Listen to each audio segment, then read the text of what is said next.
There comes a time in life when the race slows down, the noise fades, and the things that once felt urgent suddenly don't anymore. If you are over 60, you know what I mean. You've worked hard, you've raised your family. You've carried responsibilities that younger generations can hardly imagine. You've done what needed to be done not because it was easy but because you had no choice. And now, for the first time in decades, you find yourself standing still, looking around and asking a quiet question: what now? That question, my friend, is not about money. It's not about goals or titles or even years left to live. It's about meaning. It's about what still matters and what no longer does. See, no one tells you this part about getting older. They tell you how to save for it, how to plan for it, how to prepare. But they rarely tell you what it feels like when you arrive, when the future you've been planning for all along finally becomes your present moment. For many, it's not celebration, it's confusion. Because for the first time, life isn't about chasing more, it's about choosing better. And that, I've learned, is the quiet art of letting go. Over the past 10 years, I've sat across hundreds of tables. I've listened to people in their 60s, 70s, 80s, men and women who have seen the best and the worst of life. And every single one of them taught me something profound. That peace in the later years doesn't come from having more, it comes from carrying less. But letting go, that's not easy, is it? It feels like losing control, like stepping into uncertainty. And yet, it's exactly what opens the door to freedom. I once met a man named Harold. He had over $2 million saved, a beautiful home, no debt, and a wife who had stood by him for 40 years. By every measure, he had done everything right.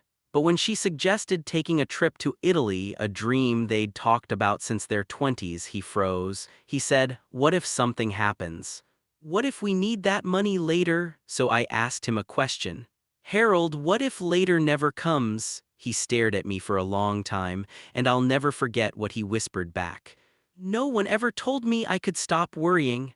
That moment stayed with me because it's not just Harold, it's all of us. We spend a lifetime saving, working, planning, not realizing that the habit of fear doesn't retire when we do. And maybe the hardest financial decision of all is giving yourself permission to enjoy what you've built. It's not about spending recklessly, it's about spending meaningfully, on what matters, on what brings you joy, on what creates memories that outlive the money. I remember a woman named June, 73, still sharp as ever. She told me she'd spent thousands of dollars over the years on clothes she never wore, gifts she didn't want to give, gadgets she didn't need. But the one purchase she remembered most? A $600 flight to surprise her sister on her birthday. She said, "That weekend was worth more than every sale I ever chased." You see, after 60, every dollar you spend should carry emotion, not obligation. Every moment you give should align with your values, not your fears. Because the truth is, you don't need more things, you need more moments. And yet, so many of us stay trapped in patterns, working longer than we need to, holding on to titles long after they've stopped giving us life. Why? Because stopping feels like disappearing, because we've tied our worth to productivity. I've seen retired engineers who still wake up at 6 a.m. staring at the clock, wondering what to do. Former teachers who miss the noise of a classroom even if it once exhausted them. And so I tell them what I'll tell you now: your worth does not end when your work does. You are not your job, you are not your role. You are the sum of every person you've helped, every kindness you've shown, every lesson you've lived. You've already traded decades of your time for money, now it's time to trade time for meaning. Take that trip, write that letter. Call that old friend you've been meaning to reach out to, because someday is not a day on the calendar, it's a story we tell ourselves to avoid fear. And fear at this age steals more than time, it steals joy. I once knew a couple who spent years saying they'd travel next summer. But next summer kept moving. Until one winter, the husband had a health scare, nothing fatal but enough to shake them awake. They looked at each other and realized they'd been waiting for permission that would never come. So they packed their bags, bought an old Airstream, and drove across the country. 6 months later, they told me it was the best decision they'd ever made. Not because everything went smoothly, but because they finally lived the life they'd been postponing for decades. You don't have to wait for something dramatic to start living, you just have to stop waiting. You're not too old. You're not too late. The only thing standing between you and the life you still want is the story you keep telling yourself about one day. But here's something important. None of this matters if your body can't carry you there. And that's why I tell every client your greatest investment isn't your portfolio, it's your health. You can have $20 million, but if you wake up tired, in pain, and without energy, what is it worth? Health isn't about vanity. It's about freedom. The freedom to walk unassisted, to play with your grandchildren, to travel without fear, to wake up and actually want the day ahead. You don't have to become a marathon runner or go vegan overnight, just start small. Walk around the block, stretch in the morning, drink more water than yesterday, because momentum, not perfection, is what keeps you alive. I've seen 80-year-olds regain their balance and strength by simply moving more. I've seen eyes light up when they realize it's not about getting younger, it's about staying free. And while you're reclaiming your freedom, I'll tell you something else to let go of: the opinions of others. For 60 years, maybe more, you've lived by what others expected. You've played the roles: parent, provider, friend, volunteer. But at some point, you have to ask, who am I now when no one else is watching? I knew a woman who always dreamed of painting. But she never did. She said, "What if I'm no good? What if people laugh?" I told her gently, "So what if they do?" She took the class. And when she showed me her first painting, she was glowing.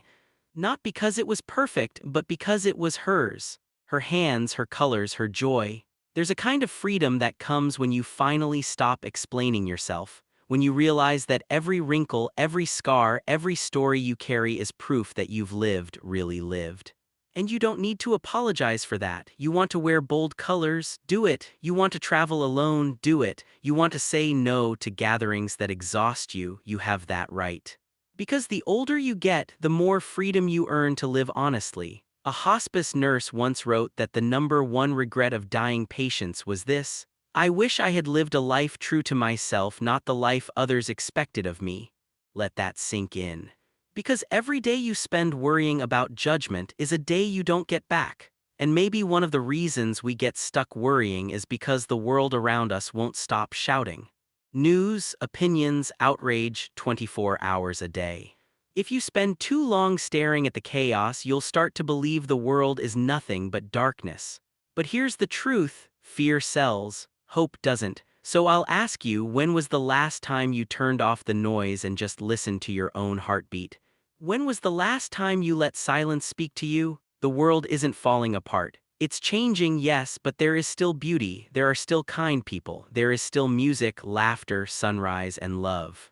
You get to decide what you focus on, and whatever you focus on grows. So protect your peace, guard your attention. It's your most valuable currency now. And speaking of currency, don't ignore your financial plan, but don't worship it either. Money is a tool, not a cage. Use it to support your life, not restrict it. I've seen people who avoid looking at their finances out of fear, and others who can't stop checking their accounts out of anxiety. Both are trapped by the same thing: the illusion of control. The goal isn't to hoard or to spend recklessly, it's to feel safe enough to live. That's what a good plan does. It gives you permission to say yes to generosity, to travel, to rest, to joy. The sign of a great retirement isn't the size of your account balance. It's the number of mornings you wake up excited to be alive. And yet, there's one truth that overshadows all of this, one that's easy to ignore until it stares you in the face. You don't have forever. By the time we reach our 60s, most of us have lost someone we love: a parent, a friend, a partner. And in those quiet, sacred moments of grief, we're reminded life is breathtakingly short. We all know it in theory, but still we act as if we have endless time. So let me ask you something personal. If you knew with absolute certainty that this was your final year, what would you do differently? Who would you call? What would you forgive? What would you finally start? Most people can answer instantly. But then they go back to living the same way they always have. You don't need a diagnosis or a crisis to wake up. You can wake up today with full awareness of how fleeting and how beautiful this life really is. Say what you need to say, write the letter, book the trip, plant the garden, tell someone you love them before the moment slips away. Because letting go isn't about giving up. It's about making space for peace, for joy, for presence, space for what really matters. You've spent your life collecting memories, responsibilities, achievements. Now it's time to release what no longer serves you. Let go of saving out of fear. Let go of spending without joy. Let go of trading time for money when your time is worth more. Let go of waiting for the perfect moment to live. Let go of neglecting your health, your greatest asset. Let go of caring so much about what others think. Let go of the constant noise that steals your peace. Let go of financial fear but not financial wisdom.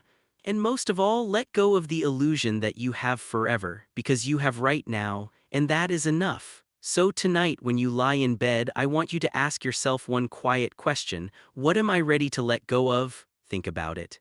Whisper it to yourself, and then take one small step toward release. Because life after 60 isn't about slowing down, it's about showing up more fully, more gently, more honestly than ever before. You've earned that right.